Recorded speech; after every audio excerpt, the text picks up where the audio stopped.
with Machine Head's announcement of the Burn My Eyes and a reunion with 2 previous members for these specific shows. Yeah.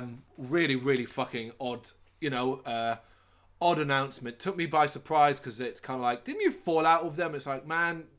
Do you know, like, Logan Mader and Rob fell out? Yeah. But Chris Kontos never fell out. Yeah, he just left, right? He left of his own free will because he was focusing on other bands. That's right. And I don't know if they put a video out pretty recently. It was quite a long one where they're all sitting around the table. That's right, yeah. Live from Metal Hammer, I think it was. Yeah. And like Chris Kontos says, because I never really knew a lot about him. He left the band, and then the person that came in, he was temporarily in the band. He was only ever in the band temporarily.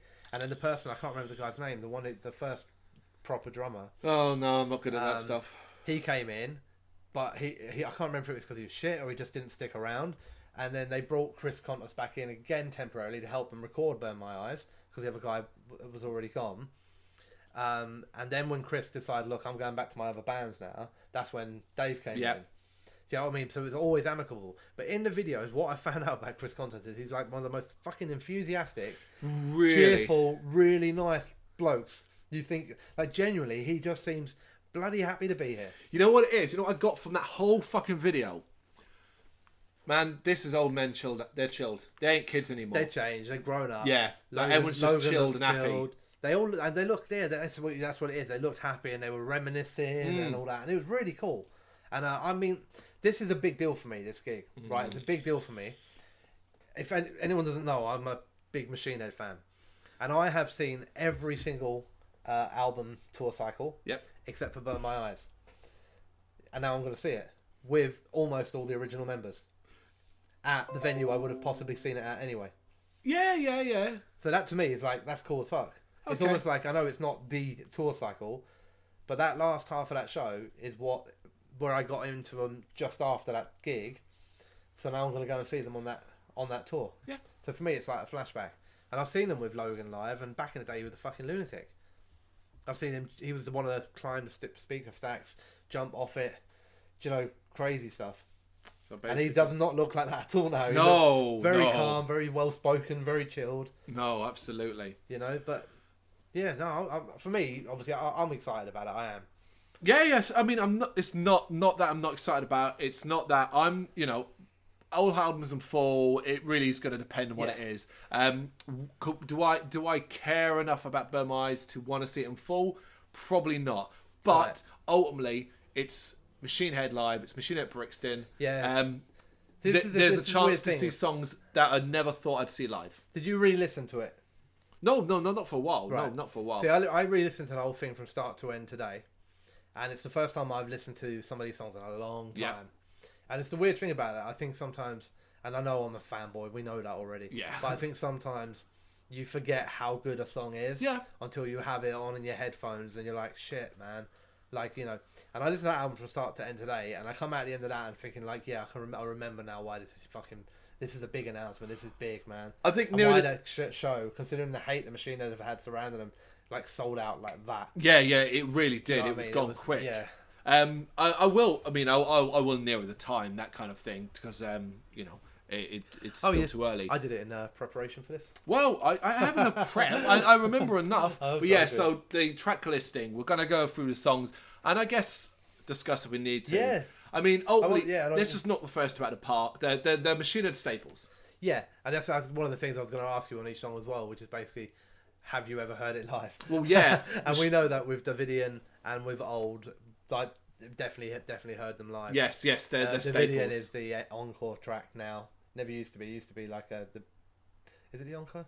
No, it's not. Halo. Yeah, so it's Davidian and into Halo now is how they Although the last show where they chucked Davidian out randomly in the middle, if you remember. Yeah, that's right, yeah.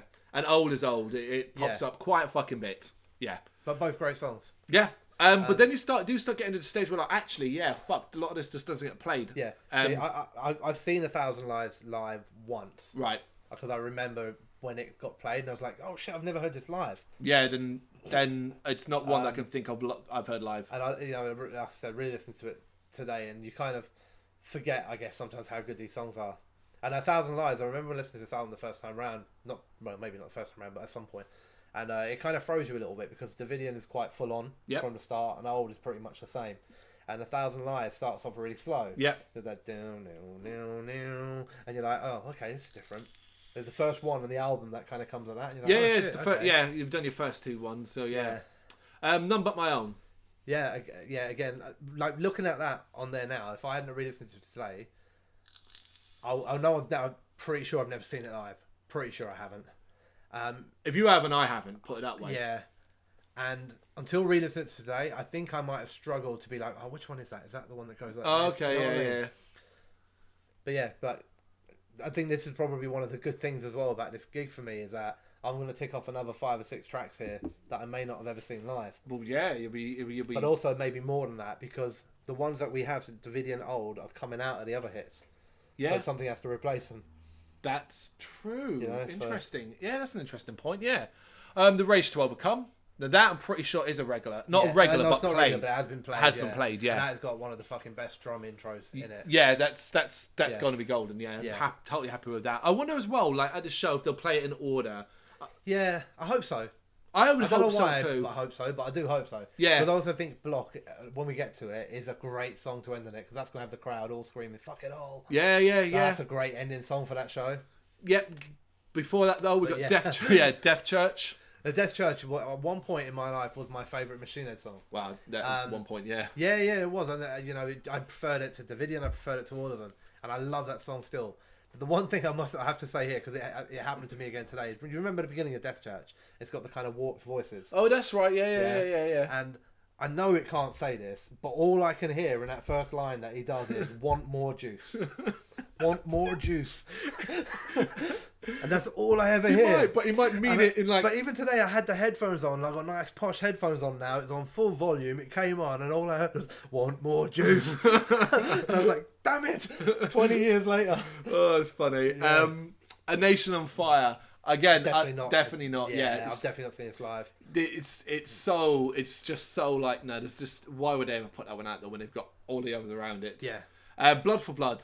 I'm sure that's been done. I've seen this live. Yeah. This is a nuts live. Yeah, it's just a fucking fast one. Yeah. I'm Your God Now. Again, I've seen this live, and it's probably one of the best all round songs on this album. Yeah. The musically and also lyrically, because it's all about drugs, isn't it? And about addiction. It's one I can almost start singing in my head. Yeah. So I'm really comfortable with that. Realize. I always never. like this. I've never seen it live now. Yeah, because why would they? Yeah, it's just like an instrumental with Bob shouting those 3 kind of sentences. Yeah, 3 words. But I've always liked it. It's got a great riff to it. Yeah, it's really, really good. It's fine. It's gonna. And if it is an order, it'll be the perfect precursor to Block, which will be the last track on it. If they're just playing, presumably the standard one and not going for any digipack or Japanese editions. Yeah. Block was an anthem for me, man. Basically, as silly as it is, those 3 words. It was the back of all their t-shirts back then. Yeah, Machine Head on the front, fuck it all on the back. Like Block was an anthem.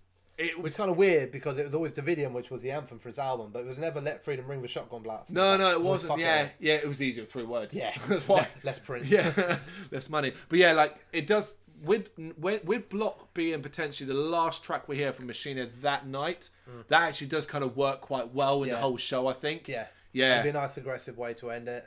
One of the things I don't know if you like noticed or cared about this, but I was quite interested actually that it was basically nearly an hour long.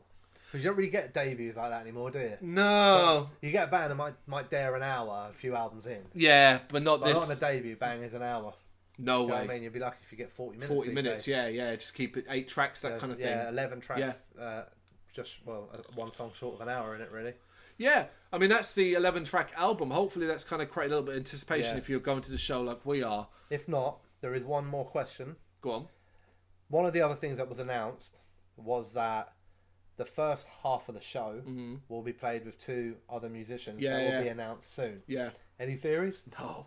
Haven't got a fucking clue. I've got a theory. Go on then. Chris Kontos and Logan Mader. Really? That's my theory. Why go? That's stupid. No, it's not. It's a good theory. No, your theory. It's the only theory I've got, and I've got to have a theory. No, that's stupid. What are they got to do? Travel the world with like extra musicians in a van, Or is it a big surprise that actually they come out and here's our 2 new musicians? Haha. That's a dumb surprise. Nah, man, I'll be happy with it. I'll be fine with it. It's more of a wishful thinking than a theory. It's fine with it, but it's proper like... I reckon whoever the 2 new members are, they're going to be... Oh, this is going to be mean, but you're not... But apparently they're in place now. Yeah, they're going to be subservient. They're going to be slaves to Rob. They're going to be young. They're going to be happy to be in a band. They'll just be like, I'll do whatever you want, Mr. Flynn. You know? So he can be like, cool, next year we're going out on 6-hour shows. Yeah. You've gone quiet. I thought I had a good theory. It could be, but it's just a weird thing to be like, yeah, we're going to separate. We've had this before on Parkway Drive, headline in Bloodstock. So yeah, but if we would have got all the way back, we would have won. Oh, it's like a 1%, you know.